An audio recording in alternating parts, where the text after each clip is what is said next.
DNA मित्रों, DNA में विश्लेषण की शुरुआत आज हम आधुनिक भारत के निर्माता कहे जाने वाले राजा राम मोहन राय के विचार से करेंगे। राजा राम मोहन राय ने कहा था, मानवता का सबसे बड़ा धर्म एक दूसरे के प्रति करुणा और सम्मान रखना है। देश के सबसे बड़े समाज सुधारकों में से एक, जिन्होंने धार्मिक संकीर्णता को छोड़कर तर्क को अपनाने और संपूर्ण मानव जाति को अपना परिवार मानने का मंत्र दिया, जिन्होंने जीवन भर समाज को जोड़ने का काम किया, उनका पश्चिम बंगाल में ही अपमान हुआ। और यह अपमान सिर्फ इसलिए हुआ क्योंकि उनके नाम में राम है।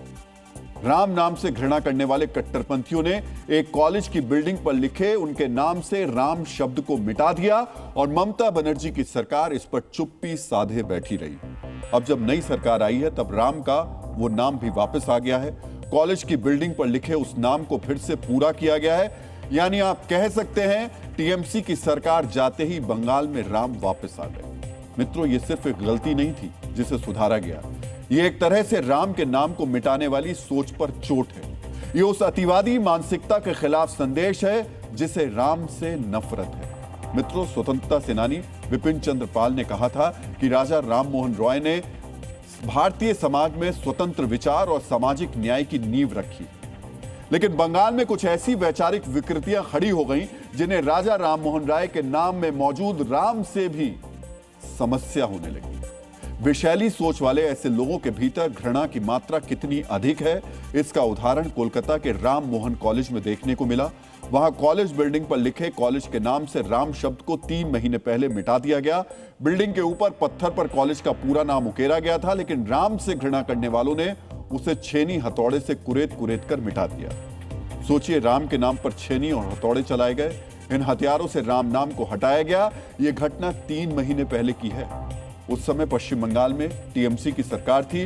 दुर्भाग्य देखिए, सरकार ने इस पर कोई कार्रवाई नहीं की, ना तो कॉलेज पर लिखे नाम को ठीक कराया और ना ही इस घटना की कोई जांच पड़ताल भी। कुछ भी नहीं हुआ।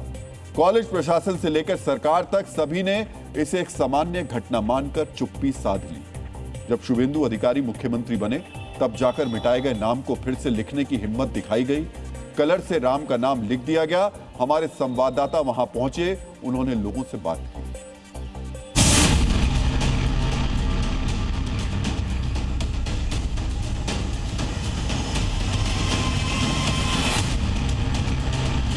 कोलकाता की राम मोहन कॉलेज, ये कोलकाता हेरिटेज घोषित किया गया है, ग्रेड 1 हेरिटेज, मतलब बहुत ही पुरानी धरोहर है।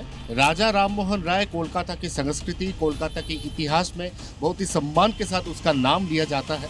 और अभी राम मोहन, ये जो लिखाई है, उससे बिल्कुल पहले जो राम था उसको मिटा दिया गया था, लेकिन भाजपा सरकार आने के बाद राम नाम को दोबारा यहाँ पे लिखा गया। राम अभी देखा है जो राम लिखा है, 2 दिन नाम मिटा दिया गया था, अभी किसी ने पेंट करके राम का नाम 2 दिन पहले देखा है जो राम लिखा, देखा है मिट गया।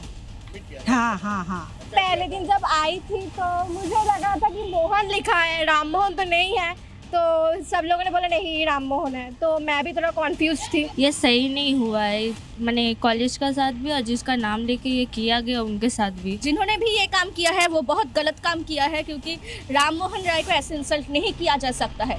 वो हमारे देश के लिए, स्पेशली लड़कियों के लिए बहुत कुछ किया है। हम उनके बदनाम को नहीं स्वीकार करेंगे। सुना आपने, करीब 150 साल पुराना इतिहास है इस कॉलेज का। इस कॉलेज में करीब 4000 छात्र पढ़ते हैं। उसी कॉलेज के नाम से कुरेद कुरेद कर राम शब्द हटा दिया गया। पहले नाम हटाना, फिर कॉलेज प्रशासन का कोई शिकायत ना करना और टीएमसी सरकार का इस पर चुप्पी साध लेना। क्या यह महज संयोग है? मित्रों, ममता बनर्जी की 15 साल की सरकार का इतिहास बताता है यह संयोग नहीं बल्कि एक प्रयोग था। ऐसा हम क्यों कह रहे हैं? इसके लिए हम आपके सामने 15 सालों के कुछ महत्वपूर्ण तथ्य रखना चाहते हैं, ताकि आप समझ सके बंगाल में कैसे राम के नाम को हटाने और मिटाने की कोशिश हुई। 2017 में ममता बनर्जी सरकार ने स्कूली किताबों से राम के संदर्भ हटाने का फैसला किया था। बंगाली भाषा में इंद्रधनुष को रामधनु कहा जाता था, लेकिन नई 7वीं की कक्षा की पाठ्य पुस्तक में इसे रंग धनु कर दिया गया और तर्क यह था कि राम शब्द को किताबों से हटाना सेकुलरिज्म है। मित्रों, इसलिए राम मोहन कॉलेज में राम नाम मिटा दिया गया। तो क्या यह सिर्फ संयोग हो सकता है? 2019 के लोकसभा चुनाव के दौरान ममता बनर्जी का काफिला जा रहा था। सड़क के किनारे खड़े कुछ लोगों ने जय श्री राम के नारे लगाए तो ममता बनर्जी ने अपनी कार रुकवाई, बाहर आकर नाराजगी जताई और नारे लगाने वालों को बाहरी गुंडे कहा था। 2020 में बंगाल बोर्ड की रेफरेंस बुक में राम को विदेशी आक्रमणकारी और रावण को मूल निवासी पीड़ित बताया गया। यह बंगाल स्टेट बोर्ड की 6ठी कक्षा की सहायक पुस्तक थी। सोचिए, क्या उस टीएमसी की सरकार में अगर कॉलेज बिल्डिंग से राम का नाम हटा दिया गया तो यह संयोग हो सकता है। 2022 में हावड़ा रेलवे स्टेशन पर वंदे भारत एक्सप्रेस के उद्घाटन समारोह के दौरान भीड़ ने जय श्री राम के नारे लगाए। इससे नाराज होकर ममता बनर्जी मुख्य मंच पर नहीं गई। 2023 में हावड़ा में रामनवमी के जुलूस के दौरान हिंसा हुई। आरोप लगे कि राम भक्तों के साथ हिंसा हुई और उल्टा उन्हीं पर केस दर्ज कर लिया गया। 2024 में ममता बनर्जी सरकार ने रामनवमी पर जुलूस निकालने की अनुमति नहीं दी। बाद में हाईकोर्ट के दखल के बाद जुलूस निकल सका। जहां रामनवमी पर राम भक्तों को जुलूस निकालने की अनुमति नहीं मिली, वहां पर कॉलेज से राम का नाम मिटा देना कैसे संयोग हो सकता है, वो भी तब जब कॉलेज के नाम से राम शब्द हटाने पर ममता बनर्जी और उनकी सरकार ने मौन साध लिया हो। मित्रों, ये कोई छोटी घटना नहीं है, क्योंकि ये कोई छोटा मोटा संस्थान नहीं है जहां कुछ उपद्रवियों ने नाम मिटा दिया और सरकार ने इस पर ध्यान देना उचित नहीं समझा। मित्रों, ये देश और बंगाल के पुराने कॉलेजों में से एक है, कोलकाता में है और छेनी हथौड़े से नाम को काट कर हटाया गया है, लेकिन किसी ने ध्यान नहीं दिया। बाद में जब शुभेंदु सरकार के मंत्री दिलीप घोष की नजर पड़ी, तब जाकर उसे ठीक कराया गया। अब हम आपको सुनाते हैं दिलीप घोष ने इस पूरे मामले पर क्या कहा। राम का नाम देख के लोग इतना बिगड़ जाते हैं कि दिमाग काम नहीं करता, उसको भी पूछ दे। तो ये जो राम विरोधी लोग, देश विरोधी लोग यहाँ इतना दिन तक शासन चलाए 50 साल तक, इसका परिणाम है देश की संस्कृति को भी खंडित किया गया है, अपमानित किया गया हमारे महापुरुषों को। उसका तो पहले जनता ने हिसाब किताब किया है उन लोगों को, लेकिन इसका भी बाकी हिसाब भी किया जाएगा, किसी को छोड़ा नहीं जाएगा। मित्रों, राम इस देश में केवल एक शब्द नहीं है, बल्कि मर्यादा, न्याय, कर्तव्य और सभ्यता के प्रतीक हैं। इसलिए जब किसी महापुरुष के नाम से राम हटाया जाता है तो सवाल सिर्फ अक्षरों का नहीं उठता, बल्कि मानसिकता पर उठता है। और यह सवाल तब और गंभीर हो जाता है जब राजा राम मोहन राय जैसे महान विचारक के नाम को मिटाने का दुस्साहस किया जाता है। मित्रों, राजा राम मोहन राय का महत्व क्या है, इसके बारे में हम विषैली मानसिकता वाले कट्टरपंथियों को संक्षेप में कुछ बताना चाहते हैं। राजा राम मोहन राय वही महापुरुष थे जिन्होंने आधुनिक भारत का निर्माता और भारतीय पुनर्जागरण का अग्रदूत कहा जाता है। वही राजा राम मोहन राय थे जिन्होंने लंबे संघर्ष के बाद 1829 में ब्रिटिश सरकार के माध्यम से अमानवीय सती प्रथा के खिलाफ कानूनी रोक लगवाई। उन्होंने समाज में फैली रूढ़िवादिता और अंधविश्वास को मिटाने के लिए 1828 में ब्रह्म समाज की स्थापना की। वो बाल विवाह के घोर विरोधी थे और महिलाओं की शिक्षा, उन्होंने संपत्ति में अधिकार दिलाने के प्रबल समर्थक थे। वो भारत में वेदों के साथ साथ अंग्रेजी विज्ञान और पाश्चात्य दर्शन की शिक्षा देने के सबसे बड़े पैरोकारों में से एक थे। ये थे राजा राम मोहन राय, जिनके नाम पर हथौड़ा चलाने का दुस्साहस किया गया। ममता बनर्जी ने खुद कई मौकों पर राजा राम मोहन राय की प्रशंसा की। वो उन्हें एक प्रबुद्ध और राष्ट्रवादी भारत की कल्पना करने वाले दूरदर्शी महापुरुष बताती रही हैं। कई बार तो ममता बनर्जी ने राजा राम मोहन राय का नाम लेकर बीजेपी पर भी निशाना साधा। फिर भी राजा राम मोहन राय के नाम पर बने कॉलेज में उनके नाम से राम शब्द मिटा दिया गया। आखिर ये क्या है? मित्रों, जब हमारे संवाददाता ने इस मुद्दे पर टीएमसी से सवाल पूछा तो उन्होंने इसे सिर्फ एक लोकल इशू बताकर टाल दिया। तो राम मोहन कॉलेज पूरा राम मोहन कॉलेज ही है या कोई लोकल कोई इशू होगा क्या? वो कंस्ट्रक्शन का कोई राम मोहन कॉलेज वो बहुत बड़ा कॉलेज है, ठीक ठाक कॉलेज है। सुना आपने, अगर कुणाल घोष की बात मान लें तो यह सिर्फ एक स्थानीय मुद्दा था, तो फिर उनकी सरकार ने क्या किया? सरकार ने चुप्पी साध ली। सोचिए, नई सरकार आने के बाद बुलडोजर कार्रवाई हुई तो टीएमसी परेशान हो गई। चीख चीख कर विरोध प्रदर्शन किए, कार्यकर्ता सड़कों पर उतर आए और खुद ममता बनर्जी इस बुलडोजर कार्रवाई के खिलाफ कानूनी मोर्चा संभालने कोर्ट पहुंच गई। वो वकील का गाउन पहनकर कलकत्ता उच्च न्यायालय तक पहुंच गई। लेकिन जब राजा राम मोहन राय का अपमान हुआ, उनके नाम से राम शब्द मिटाने की कोशिश हुई, तब टीएमसी ने चुप्पी साध ली।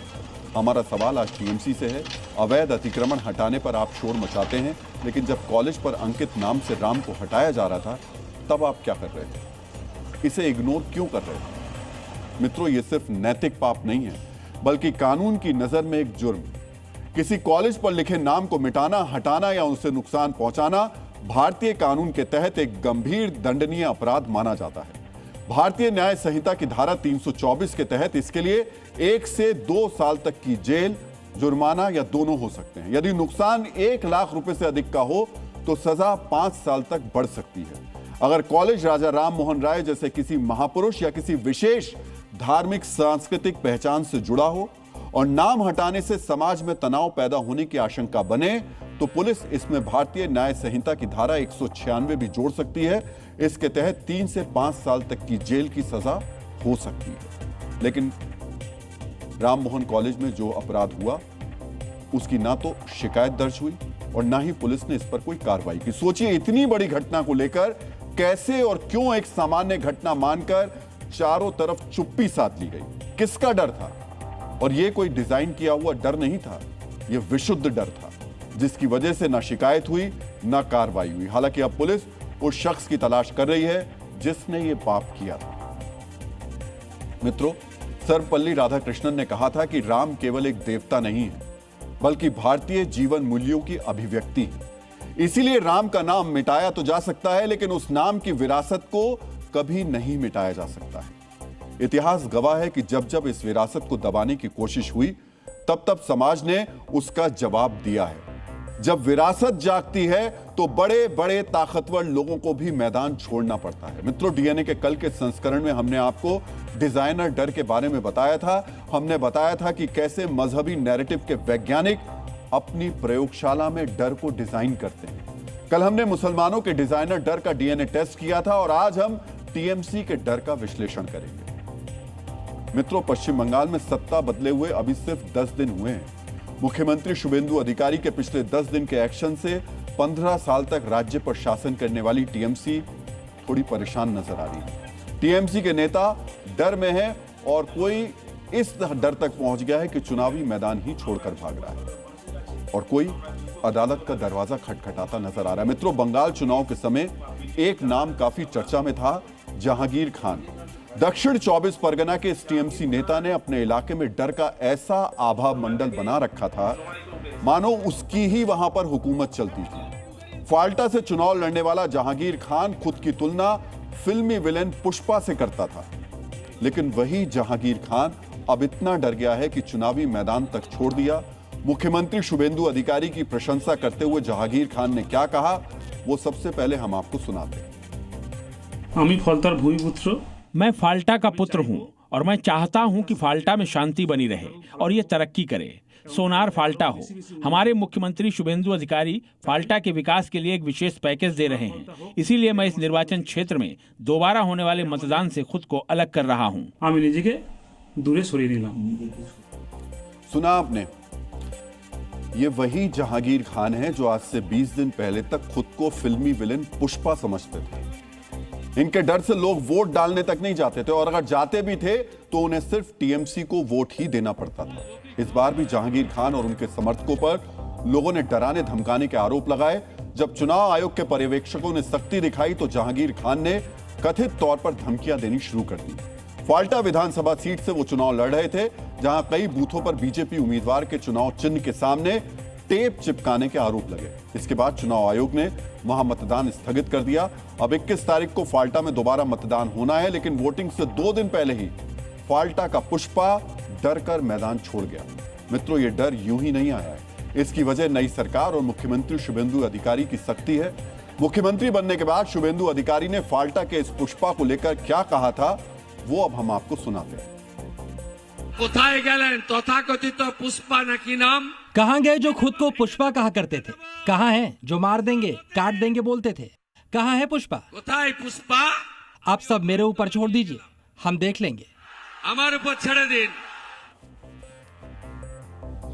मुख्यमंत्री शुभेंदु अधिकारी की उस चेतावनी के 3 दिन बीतते बीतते पुष्पा झुक गया।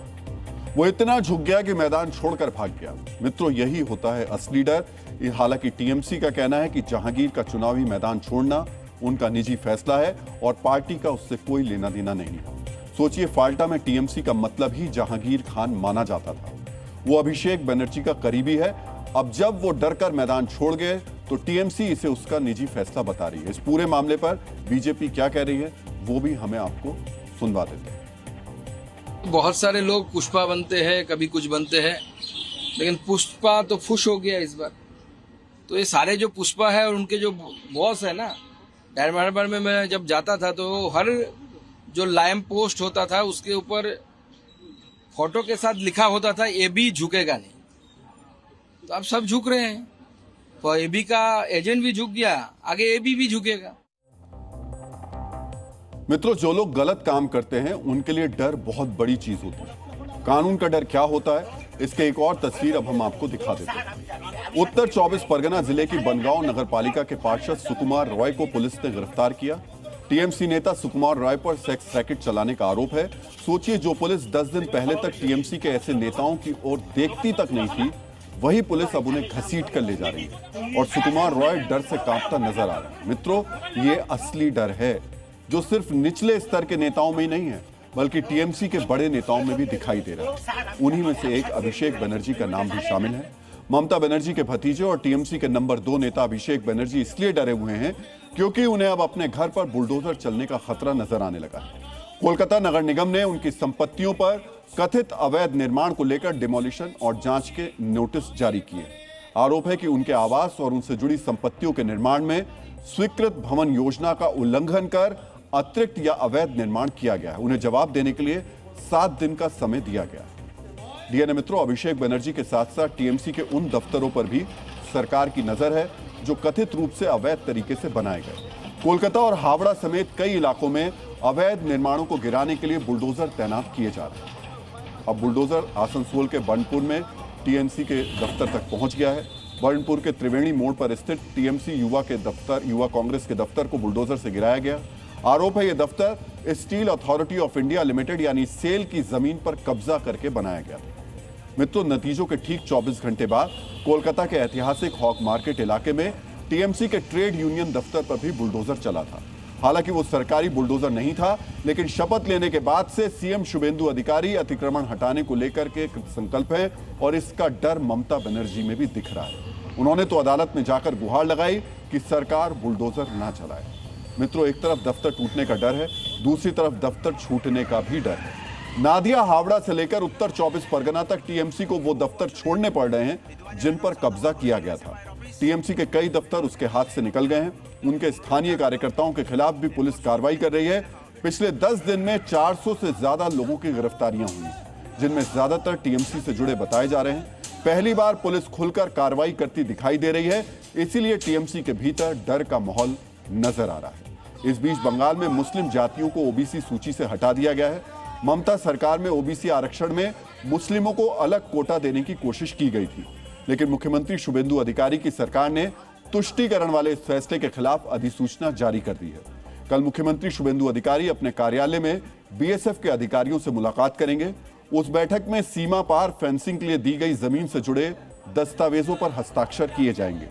यही कारण है कि टीएमसी के समर्थकों में डर का मीटर ऊपर जाता दिखाई दे रहा है। मित्रों, ममता बनर्जी को पार्टी में टूट और पलायन का डर साफ दिख रहा है। 16 मई को उन्होंने खुद अपनी पार्टी की बैठक में कहा था, जिसको जाना है वो पार्टी छोड़कर जा सकता है। मित्रों, ये होता है असली डर, जो मजहबी नैरेटिव के वैज्ञानिकों की प्रयोगशाला में डिजाइन किया हुआ नहीं है।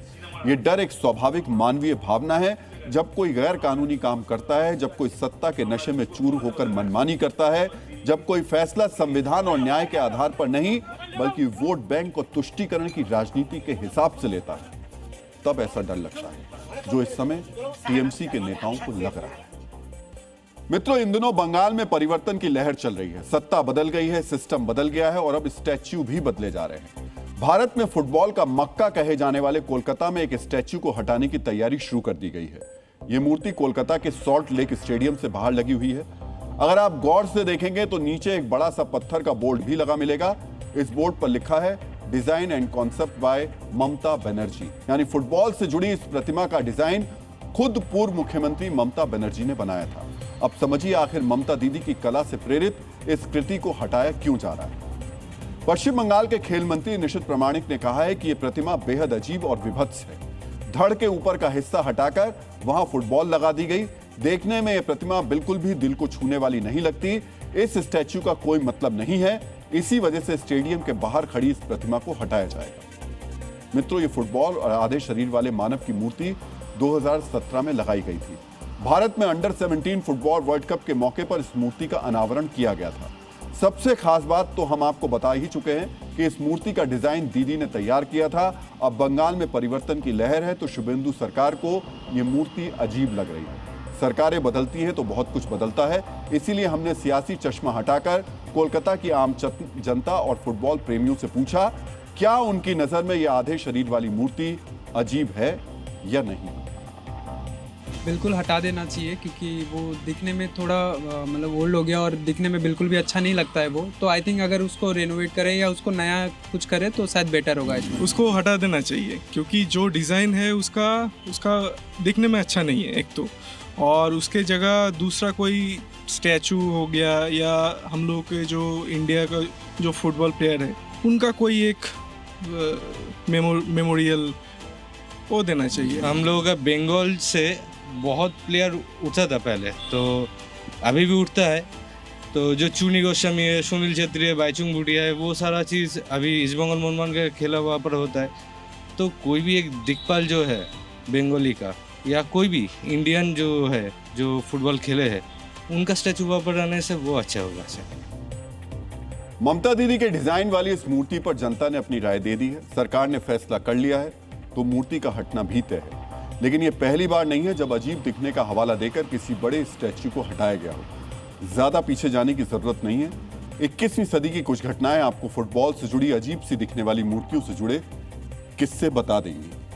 साल 2017 में पुर्तगाल के मेदेरा शहर के एयरपोर्ट पर मशहूर फुटबॉलर क्रिस्टियानो रोनाल्डो का एक बुत लगाया गया था। रोनाल्डो एक हैंडसम फुटबॉलर हैं, लेकिन मूर्ति कुछ अलग ही बना दी गई थी। बुत की आंख, नाक और दांत एक कार्टून जैसे बना दिए गए थे। जब स्थानीय लोगों ने इस अजब कलाकारी का विरोध किया तो यह बुत हटाया गया। इसी तरह 2013 में कतर के दोहा म्यूजियम ने फ्रांस के महान फुटबॉलर जिनेदिन जिदान की प्रतिमा लगाई थी। मकसद था जिदान का सम्मान करना, लेकिन मूर्ति में जिदान के करियर की सबसे बदनाम घटना दिखाई गई थी। यह वो घटना थी जब जिदान ने एक खिलाड़ी पर सिर दे मारा था। कतर के फुटबॉल फैंस को कलाकारी की यह अजब विधा कबूल नहीं हुई। फैंस ने इसे जिदान के सम्मान की जगह अपमान करार दिया। आलोचनाओं के बाद जिदान की यह मूर्ति भी हटा दी गई। अब कोलकाता के सॉल्ट लेक स्टेडियम में खड़े इस स्टैच्यू का नंबर आया है। सरकार बदल गई है तो स्टैच्यू भले ही हट जाए, लेकिन ममता दीदी की कलाकारी के किस्से कोई नहीं हटा सकता। ममता बनर्जी की पेंटिंग की विधा तो कई मौकों पर दिख चुकी है। सोशल मीडिया पर मीम मटेरियल भी बन चुकी हैं। दीदी की कलाकारी के ये अद्भुत नमूने पश्चिम बंगाल के सियासी इतिहास में हमेशा जिंदा रहेंगे। डीएनए मित्रों, अब हम डिजाइनर पत्रकारों की ग्लोबल लीडर का डीएनए टेस्ट करेंगे। आज हम देश और विदेश में बैठे सभी डिजाइनर पत्रकार और उनके शुभ चिंतक नेताओं को बधाई देना चाहते हैं। बधाई इसलिए क्योंकि उन्हें अपना नेता मिल गया है। जिस तरह के ग्लोबल लीडर की उन्हें सालों से तलाश थी वो मिल गया है। डिजाइनर पत्रकारों की इस ग्लोबल लीडर का नाम है हेले लैंग। हेले लैंग नॉर्वे की महिला पत्रकार हैं और प्रधानमंत्री नरेंद्र मोदी से प्रेस फ्रीडम को लेकर सवाल पूछने की वजह से चर्चा में है। सोशल मीडिया पर इनके फॉलोअर्स कल से लगातार बढ़ते जा रहे हैं। इनके सवाल वाले पोस्ट को हमारे देश के कुछ नेता और डिजाइनर पत्रकार रीपोस्ट कर रहे हैं, शेयर कर रहे हैं, वो खुशियां मना रहे हैं, तालियां बजा रहे हैं। मित्रों, कल नॉर्वे में जब प्रधानमंत्री नरेंद्र मोदी और नॉर्वे के प्रधानमंत्री जोनास गहर स्टोरे ज्वाइंट स्टेटमेंट यानी संयुक्त वक्तव्य देकर बाहर की तरफ निकल रहे थे, तभी नॉर्वे की इस महिला पत्रकार ने यह सवाल पूछा था। यह सवाल नहीं था, बल्कि भारत को नीचा दिखाने की साजिश थी। नॉर्वे के इस पत्रकार के सवाल पर ध्यान दिया आपने। सवाल था, प्रधानमंत्री मोदी, आप दुनिया के सबसे स्वतंत्र पत्रकारों के सवालों का सामना क्यों नहीं करते? ये यही नहीं रुकी, इन्होंने प्रधानमंत्री का पीछा किया, तब तक पीछा किया जब तक उन्हें सुरक्षा कर्मियों ने रोका नहीं। डीएनए मित्रों, एक पत्रकार का धर्म है सवाल पूछना। एक पत्रकार का अधिकार है सवाल पूछना। हम भी इस बात का पुरजोर समर्थन करते हैं, हम पूछते हैं सवाल। लेकिन सवाल को हथियार बनाकर किसी देश की संप्रभुता और छवि पर वार करना पत्रकारिता नहीं है। ये एक सोची समझी अंतर्राष्ट्रीय साजिश है। नॉर्वे के इस पत्रकार के सवाल में भी ऐसी ही साजिश छिपी हुई है। मित्रों, सबसे पहले इस सवाल की टाइमिंग देखिए। ये सवाल प्रधानमंत्री से तब पूछा गया जब वो ज्वाइंट स्टेटमेंट देने गए थे। आपको ये जानना चाहिए कि ज्वाइंट स्टेटमेंट में दोनों नेता अपनी अपनी बातें रखते हैं, दोनों देशों के बीच क्या डील हुई उसकी जानकारी देते हैं और अगले कार्यक्रम के लिए चले जाते हैं। मित्रों, ये कोई प्रेस कॉन्फ्रेंस नहीं थी जहां पत्रकारों के साथ सवाल जवाब का सत्र होना था, सेशन होना था। क्या खुद को एक अंतर्राष्ट्रीय पत्रकार कहने वाली इस महिला को इस प्रोटोकॉल की जानकारी नहीं थी, या फिर उन्होंने जानबूझकर सवाल ऐसे वक्त पर किया जब जवाब मिलना ही नहीं था? मित्रों, इनके सवाल के पीछे की साजिश क्या थी, आपको इनके सवाल के चुनाव से भी समझना चाहिए।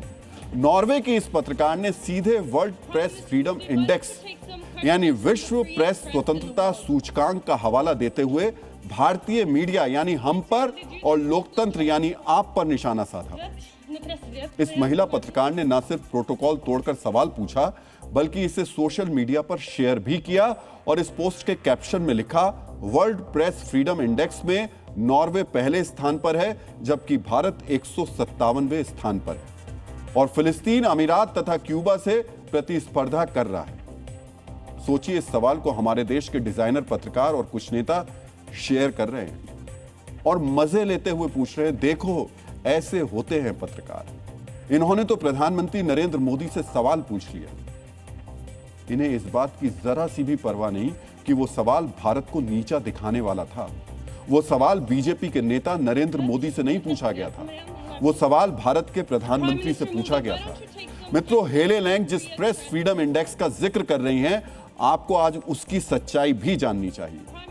इस सूचकांक को जारी करने के पीछे का एजेंडा क्या है, ये कितना भेदभावपूर्ण है, आपको हम ये भी बताएंगे।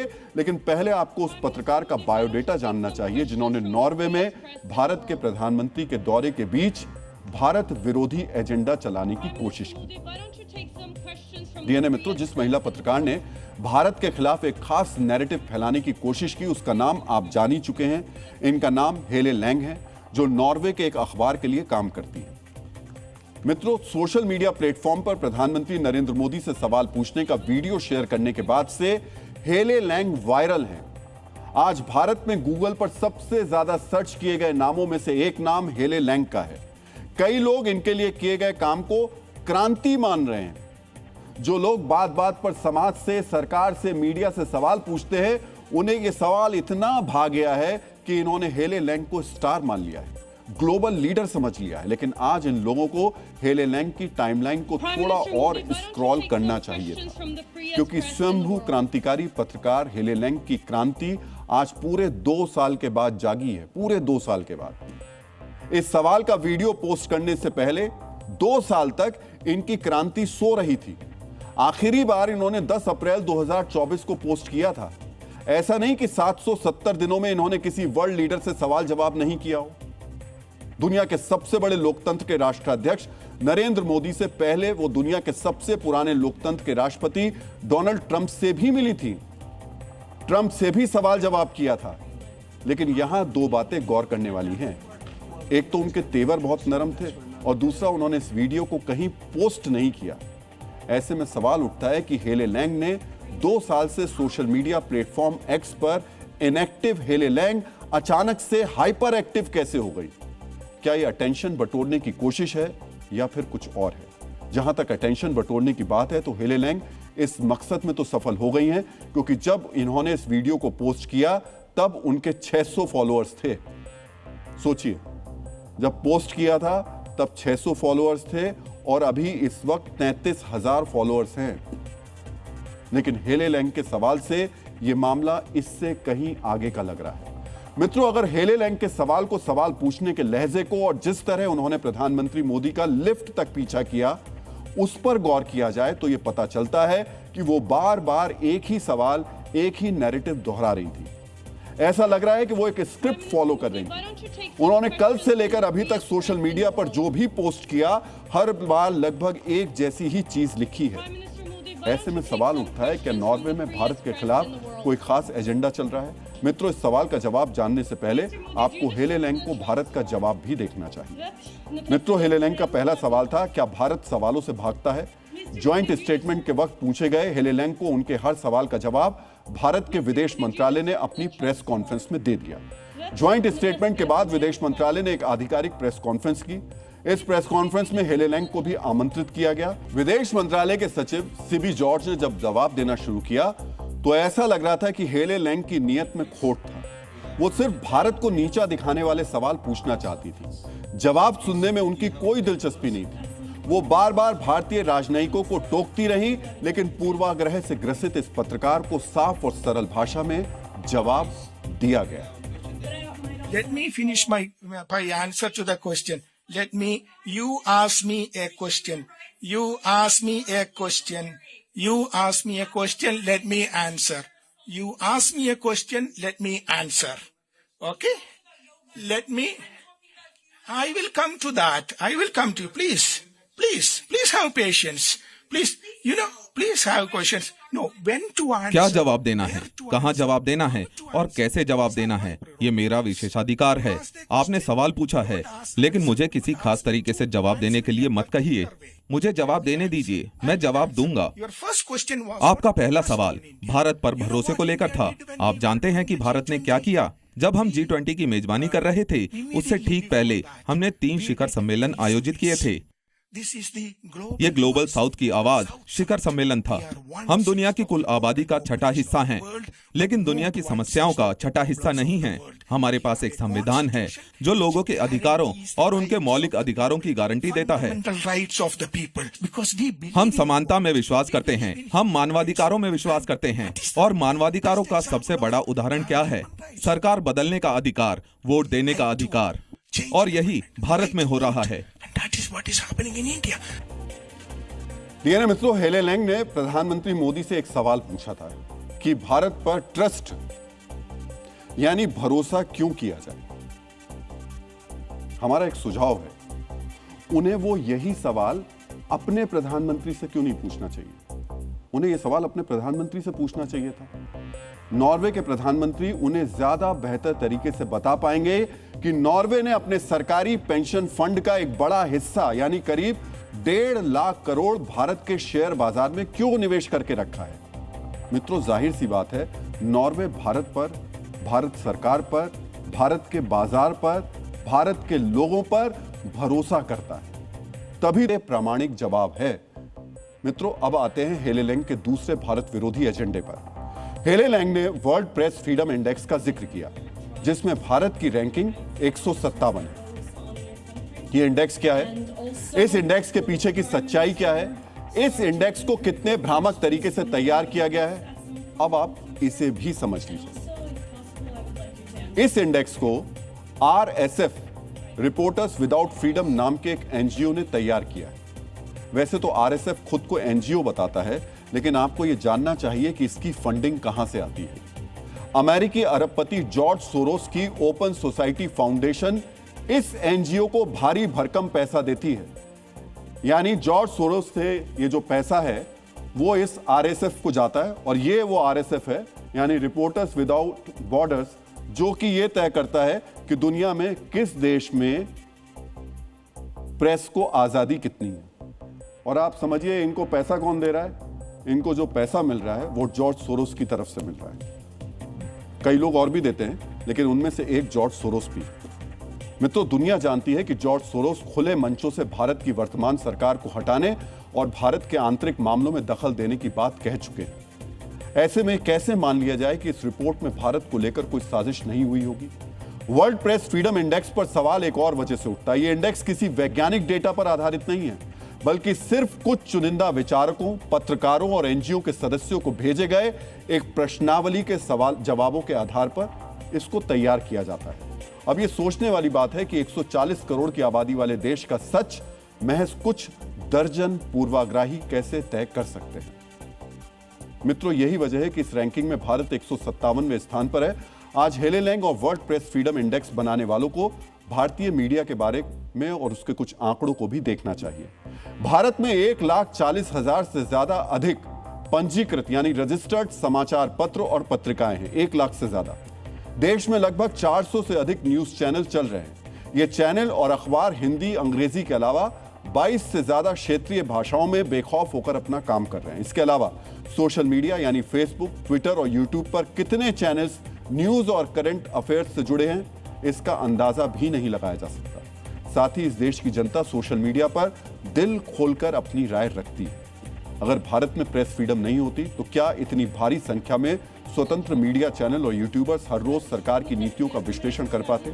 अगर भारत का मीडिया स्वतंत्र नहीं होता तो क्या हेले लैंग भारतीय यूट्यूबर्स को आज इंटरव्यू दे पाती? बहुत इंटरव्यू दिए उन्होंने आज। अगर भारत का मीडिया स्वतंत्र नहीं होता तो अभी सोशल मीडिया पर जो लोग हमारे विश्लेषण को देखकर अपने विचार लिख रहे हैं, क्या वो खुलकर ऐसा कर पाते? लेकिन भारत विरोधी एजेंडे को जारी रखने के लिए भारत की रैंकिंग ऐसे देशों से भी नीचे कर दी गई जहां ईमानदार पत्रकार होना अपने डेथ वारंट पर साइन करने के बराबर है। अब इसको ध्यान से सुनिएगा और इस डेटा को ध्यान से देखिएगा। इस इंडेक्स में सोमालिया की रैंकिंग 126 है। सोमालिया में पिछले साल 72 पत्रकारों को गिरफ्तार किया गया। डिजिटल उत्पीड़न के कारण दर्जनों वरिष्ठ और स्वतंत्र पत्रकारों ने पिछले एक साल में सोमालिया छोड़ दिया। बावजूद इसके इस इंडेक्स में सोमालिया का रैंक भारत से बेहतर है। सीरिया की रैंक 141 है। सोचिए, जहां पिछले एक साल में करीब 50 पत्रकारों को या तो गिरफ्तार कर लिया गया या फिर वो रहस्यमयी तरीके से गायब हो गए। इसी दौरान 5 पत्रकारों की मौत हो गई। बावजूद इसके सीरियाई प्रेस भारत से ज्यादा स्वतंत्र लगता है इन्हें। डीएनए मित्रों, अब जरा दिल थाम कर बैठिए और वर्ल्ड प्रेस फ्रीडम इंडेक्स बनाने वालों के मानसिक संतुलन और उनके डबल स्टैंडर्ड का सबसे बड़ा सबूत देखिए। इस सूचकांक में पाकिस्तान को भी भारत से ऊपर रखा गया है। वही पाकिस्तान जहां सरकार की आलोचना करने वाले सैकड़ों पत्रकार पिछले साल रातों रात गायब हो गए थे और वो जब 7 दिनों के बाद दोबारा दिखे तो या तो चैनल बंद कर दिया या फिर अचानक सरकार की तारीफ करने लगे। पिछले एक साल में पाकिस्तान में 200 से ज्यादा पत्रकारों के खिलाफ कानूनी कार्रवाई हुई है। 3 पत्रकारों की टारगेट किलिंग की गई है। दर्जनों पत्रकार मजबूरन निर्वासन में जीने को मजबूर हैं। डीएनए मित्रों, आंकड़े झूठ नहीं बोलते हैं और ये आंकड़े साफ साफ कह रहे हैं ये इंडेक्स भारत विरोधी उस टूलकिट का हिस्सा है जिसे अंतर्राष्ट्रीय स्तर पर भारत को बदनाम करने के लिए तैयार किया गया। लेकिन हैरानी तब होती है जब इस इंटरनेशनल साजिश का शिकार हमारे देश के चंद नेता गण भी हो जाते हैं। हेले लैंग का वीडियो जैसे ही वायरल हुआ, भारत में बैठे विपक्ष को एक नया हथियार मिल गया। कांग्रेस नेता राहुल गांधी ने तुरंत इस वीडियो को शेयर किया। हेले लैंग के इस वीडियो के जरिए प्रधानमंत्री पर निशाना साधा। लेकिन कहानी यहीं खत्म नहीं होती मित्रों। हेले लैंग जैसे दाक्सा विजयन अखबार के लिए काम करती हैं। वो नॉर्वे की लेबर पार्टी का मुखपत्र हुआ करता था। मित्रों, नॉर्वे की लेबर पार्टी और कांग्रेस पार्टी के बीच भी एक रिश्ता है। दोनों पार्टियां प्रोग्रेसिव अलायंस कनेक्शन का हिस्सा हैं। ऐसे में लोग ये सवाल पूछ रहे हैं, क्या इसी अलायंस की वजह से राहुल गांधी ने हेले लैंग का वीडियो शेयर किया?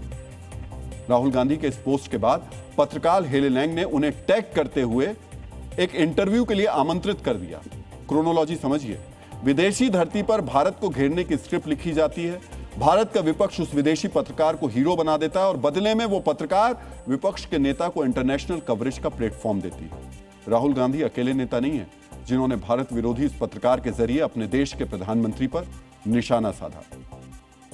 आज तक तो प्रेस कॉन्फ्रेंस किया नहीं है इन्होंने और ना ही हमको उम्मीद है कि आगे भी करेंगे। जो सवाल है जनता के, कम से कम प्रधानमंत्री जी को उन सवालों को सुनना चाहिए और जवाब देना चाहिए। हर बार आते हैं अपनी बात कह के चले जाते हैं। क्या ये एक ग्लोबल शर्मिंदगी नहीं है? वो प्रधानमंत्री जो अपने आप को विश्व गुरु कहते हैं, वो एक साधारण पत्रकार का जवाब देने के लिए तैयार नहीं है। आदरणीय राहुल गांधी जी ने तो 129 प्रेस कॉन्फ्रेंस ले ली है और प्रधानमंत्री का स्कोर है 0 पर। डीएनए मित्रों, नॉर्वे में जो हुआ वो देश को बदनाम करने की एक कोशिश थी। वहां सवाल किसी खास पार्टी के नेता से नहीं बल्कि भारत के प्रधानमंत्री से पूछा गया था और ऐसे मुद्दे पर राजनीति करना दुर्भाग्यपूर्ण है। डीएनए मित्रों, आज विपक्ष और हेले लैंग दोनों को एक तस्वीर बहुत ही गौर से देखनी चाहिए। मित्रों, जिस ज्वाइंट स्टेटमेंट के बाद प्रधानमंत्री मोदी पर सवालों से कथित तौर पर भागने का आरोप लग रहा है, उसी ज्वाइंट स्टेटमेंट से नॉर्वे के प्रधानमंत्री भी बिना सवालों के जवाब दिए हुए गए। कई भारतीय पत्रकारों ने उनसे भी सवाल पूछने की कोशिश की, लेकिन उन्होंने भी पत्रकारों और उनके सवालों को नजरअंदाज कर दिया। और हां, जहां तक सवाल पूछने के तरीके की बात है तो आज हेले लैंग को नॉर्वे में मौजूद जी मीडिया के संवाददाता सिद्धांत सिब्बल से सवाल पूछने का तरीका सीखना चाहिए। आज हेले लैंग और इन जैसे सभी डिजाइनर पत्रकारों को ये समझना चाहिए कि जब सवाल सही तरीके से पूछे जाते हैं तो जवाब भी मिलता है। Your Excellency, I'm Siddhant Sibal from Beyond. The Indian Prime Minister thanked Norway for support after the Pahalgam terror attack. India sees itself as a victim of cross-border terrorism from Pakistan. What kind of support Norway has extended? What's your view about the cross-border terrorism from Pakistan into India? मेरा मानना है कि हमें हर तरह के आतंकवाद के खिलाफ बहुत सख्त रुख अपनाना चाहिए। आप ऐसे देश की राजधानी में आए हैं जिसने 15 साल पहले आतंकवाद का दर्द झेला था, जब यहाँ सरकारी इमारतों को एक आतंकी ने विस्फोट से उड़ा दिया था। इसलिए जो देश इस तरह की घटनाओं का सामना करते हैं वो उस दर्द को अच्छी तरह समझते हैं। हम उन देशों और लोगों के साथ एकजुटता व्यक्त करते हैं जो आतंकवाद का सामना करते हैं।